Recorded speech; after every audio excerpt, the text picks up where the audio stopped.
உங்களுக்கு எந்த ஒரு உரிமையும் இருக்காது. இப்போ ஒரு தொகுதியில் திமுக வந்து ஒரு 2000 ஓட்டில் தோக்குதுன்னு வைங்க, அந்த 2000 ஓட்டை விஜய் வாங்கியிருப்பார். அவருக்கு போடாமல் இருந்தீங்கன்னா 2000 ஓட்டில் ஜெயிச்சிருப்பாங்க.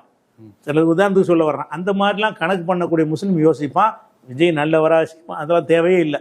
நமக்கு பிஜேபி வரக்கூடாது என்று சொன்னால் எது ஜெயிக்கிற கட்சி கூட்டணி ஜெயிக்கிற கட்சிக்கு போடணும். என்ன சொல்றேன்னு கேட்டா 3 சமநிலையில் வைங்க. அது சசிகலா ஒன்று 4-5 அணியாக நிற்கிறாங்க, இந்த 5 அணி நிற்கிறாங்கல்ல, 5 முனை போட்டி வருது.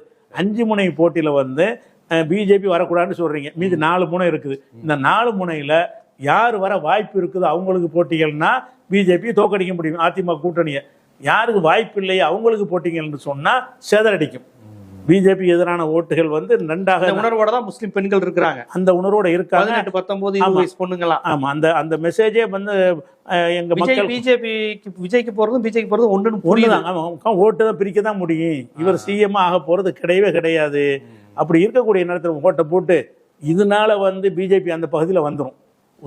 புரிஞ்சுக்கிற உதாரணம் சொல்வதாக இருந்தால் 1 லட்சம் ஓட்டு இருக்கு ஒரு தொகுதியிலன்னு வைங்க. அந்த 1 லட்சம் ஓட்டுல வந்து திமுகவுக்கு ஒரு 40,000 ஓட்டு இருக்குன்னு வைங்க, அண்ணா திமுகவுக்கு ஒரு 35,000 ஓட்டு இருக்குன்னு வைங்க, 75,000 ஓட்டு. இந்த 25,000 ஓட்டை வந்து நீங்கள் வந்து மாற்றி போட்டீங்கன்னு வைங்க, அந்த விஜய்க்கு போட்டிங்கன்னா திமுகவுடைய 40ல் 25 போயிருச்சுன்னா இவங்க கம்மியாயிருவாங்க, அவன் ஜெயிச்சிருவான். அண்ணா திமுக இவர் ஜெயிக்க போகிறது இல்லை.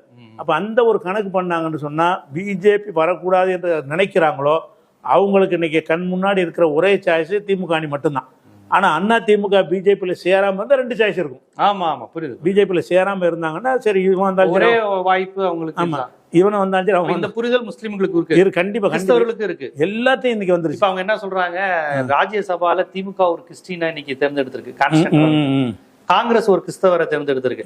பாத்தீங்களா, பயந்துட்டீங்க. விஜய் வந்த உடனே கிறிஸ்தவர்களுக்காண்டி 2 ராஜ்யசபா கொடுத்துருக்கீங்க. அப்ப உங்களுக்கே பயம் வருது, விஜய் ஒரு கிறிஸ்தவர், அதனால கிறிஸ்டின் ஓட்டு போயிடும் பயப்படுறீங்கிறாங்க விஜய் கட்சியில். இல்ல, அது பயப்படுறது இல்லை.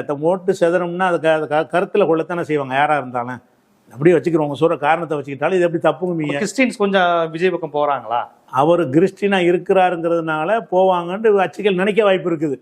ஆனா என்னுடைய கணக்குல கிறிஸ்தவர்களுக்கு அவர் ஒன்றும் செஞ்சது கிடையாது. கிறிஸ்தவருடைய பிரச்சனைக்கு குரல் கொடுத்தது கிடையாது. கிறிஸ்தவர்களுக்காக ஒரு பாடுபட்டவரும் கிடையாது.